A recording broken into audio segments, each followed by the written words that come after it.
आपने कभी सोचा आपको सफ़ेद दाग है इतने समय से और वो ठीक नहीं हो रहा है या इतना टाइम ले रहा है, या आप हर तरीके का कंसल्टेशन ले रहे हैं, हर तरीके का ट्रीटमेंट ले रहे हैं, फिर भी आपको डिज़ायर्ड रिजल्ट्स नहीं मिल रहे हैं, तो ऐसी क्या चीज़ें हो सकती हैं जो लैक कर रही हैं ट्रीटमेंट की तरफ से भी और आपकी तरफ से भी, जिससे आपका ट्रीटमेंट स्लो चल रहा है या अब तक आपका सफ़ेद दाग ठीक नहीं हुआ है? नमस्कार, मैं डॉक्टर मेघा चतुर्वेदी स्वागत करती हूँ आपका अपने चैनल पे। और आज हम बात करने वाले हैं कि सफ़ेद दाग में ऐसा क्या ट्रीटमेंट आपको लेना चाहिए, ऐसी क्या चेंजेस करने चाहिए जिससे आपका ट्रीटमेंट स्पीडन अप हो जाए। और ऑब्वियसली जब भी हमें बीमारी होती है तो हमारे दिमाग में एक फिगर बन जाती है कि हम इतने टाइम पीरियड में ठीक हो जाएंगे, हम 3 महीने में ठीक हो जाएंगे, हम 6 महीने में ठीक हो जाएंगे।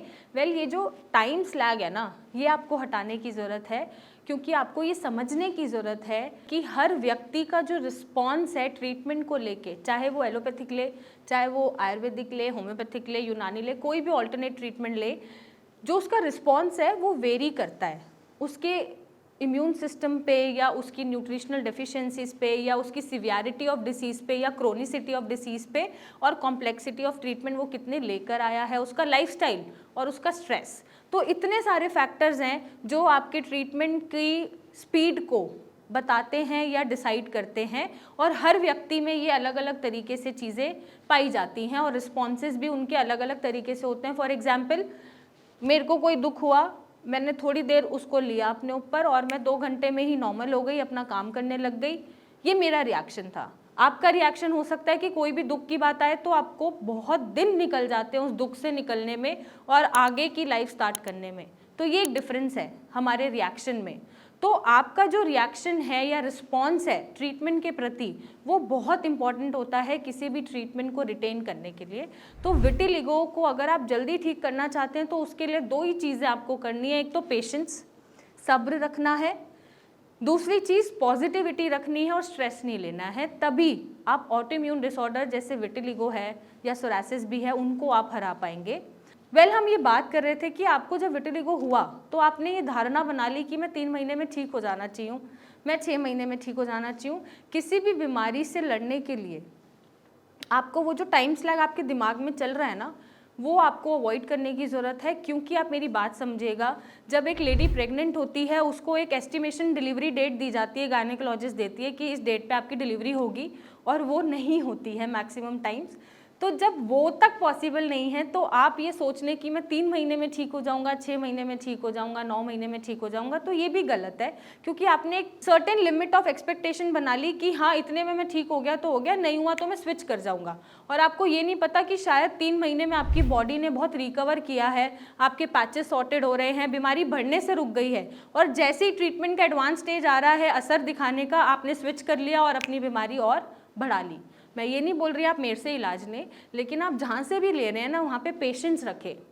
पेशेंस बहुत ज़रूरी है इस बीमारी को ठीक करने के लिए, क्योंकि मेलेनिन बनाना और सेम स्किन टोन का कलर प्रोड्यूस कराना, ना बहुत डार्क ना बहुत हल्का, सेम स्किन टोन मैच कराना सफ़ेद दाग का, ये बहुत ही मुश्किल टास्क है और ये संभव भी है। हम आज अपने एक पेशेंट की पूरी जर्नी भी शेयर करेंगे। बच्चा है 4 साल का, लगभग 1 साल से ऊपर हो गया हमसे इलाज लेते हुए, और उसका जो चेंजेस आए हैं, बहुत ही बढ़िया चेंजेस, ड्रास्टिकली चेंज हमने देखा उसके विटिलिगो में। लेकिन उन्होंने पेशेंस रखा, उसके पेरेंट्स ने पेशेंस रखा। ऐसा नहीं हुआ कि 1 साल हो गया तो उन्होंने ट्रीटमेंट स्विच कर लिया कि आराम नहीं आ रहा, 3 महीने में या 6 महीने में मेरा बेटा ठीक नहीं हुआ। उन्हें समझ आई ये चीज़ कि नहीं, धीरे धीरे उनके बेटे का सफ़ेद दाग ठीक हो रहा है, करेक्ट हो रहा है, नॉर्मल स्किन टोन हो रही है, तो मुझे यहीं से कंटिन्यू करना है और मैं जितने भी दिन लग जाए इसको मैं ठीक करके ही लेके जाऊंगा और कहीं नहीं जाऊंगा। तो ये जब एक बात आ जाती है ना, तो आपकी बीमारी कोई भी हो वो बहुत ही ब्यूटीफुली रिवर्स होती है और बहुत ही ब्यूटीफुली वो ठीक भी होती है। विटिलिगो को ठीक होने का समय जैसा मैंने बताया 3 महीने भी हो सकता है, साल भी हो सकता है। ये इन चीज़ों पे, जो चीज़ें हमने डिस्कस करी, उन पे निर्भर करेगा। तो कोई भी ट्रीटमेंट जब लेते हैं या स्पेसिफिकली आप हमारा ट्रीटमेंट लेते हैं, तो नंबर 1 चीज़ हमारी यही होती है कि जो भी सफ़ेद दाग आपकी बॉडी में बढ़ रहे हैं उनको हम पहले बढ़ने से रोकें। जब हम बढ़ने से रोक पाएंगे तभी हम डिसीज़ का प्रोग्रेशन रोक पाएंगे, और जो पैचेस ऑलरेडी प्रेजेंट हैं आपकी बॉडी में सफ़ेद दाग की फॉर्म में, उनको हम लाइट करने में सक्षम हो पाएंगे। तो पहले प्रोग्रेशन रुक गया। नंबर 2, जो ऑलरेडी प्रेजेंट हैं पैचेस, उनको हम लाइट करेंगे या स्किन टोन पे मैच कराएंगे। और ये सिर्फ दवाइयों से नहीं होगा, दवाइयों के साथ साथ आपको कुछ खान पान में परहेज करना पड़ेगा, अपने लाइफस्टाइल को मॉडिफाई करना पड़ेगा एंड कोई स्ट्रेस नहीं लेना, क्योंकि अगर आप स्ट्रेस लेंगे और इस बीमारी को भूल नहीं पाएंगे, एक्सेप्ट नहीं कर पाएंगे और लड़ नहीं पाएंगे, तो ये बीमारी आपकी ठीक नहीं होगी या बढ़ती रहेगी। तो जनरल सी बात है, किसी भी बीमारी को ठीक करने के लिए हमें पेशेंस और स्ट्रेस फ्री रहना बहुत ज़रूरी है। Same with vitiligo. और जो ट्रीटमेंट है वो ऐसा होना चाहिए जो आपके इंपॉर्टेंट वाइटल ऑर्गन्स को ख़राब ना करे, आपकी इम्यूनिटी को बैलेंस करे, मेलेनिन का प्रोडक्शन बढ़ाए, सफ़ेद दाग को बढ़ने से रोके और जो दाग प्रेजेंट हैं उनका स्किन टोन बदलना शुरू हो जाए।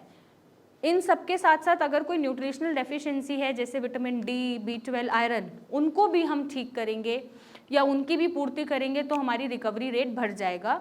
और अगर आपका निश्चय ऋण है ना कि आपको ये ठीक करना ही है, चाहे कितना टाइम लग जाए, तो कोई फ़र्क नहीं पड़ता। आप 6 महीने दवा खाएं, 9 महीने दवा खाएं, आप बस ठीक होने चाहिए। तो आप इस बच्चे की फ़ोटो देखिए जो लगभग 1 साल से ज़्यादा ही हो गया हमसे ट्रीटमेंट ले रहे हैं, और कितना ड्रास्टिक इन्होंने ट्रांसफॉर्मेशन दिखाया है और चेंजेस दिखाए हैं। और अभी इनका ट्रीटमेंट चल रहा है क्योंकि हम इन्हें एकदम ठीक करेंगे। बट येस, अगर आपके पास पेशेंस हैं और एक पॉजिटिविटी है ना बीमारी से लड़ने की, तो आप किसी भी बीमारी को किसी भी डॉक्टर के पास जाके ठीक कर सकते हैं। आपको मेरी भी ज़रूरत नहीं पड़ेगी। और अगर पड़ रही है तो नीचे दिए गए नंबर पर आप इमेजेस भेजें, मुझसे आके मिलें और उसका एक सही इलाज पाएँ। Thank you and take care.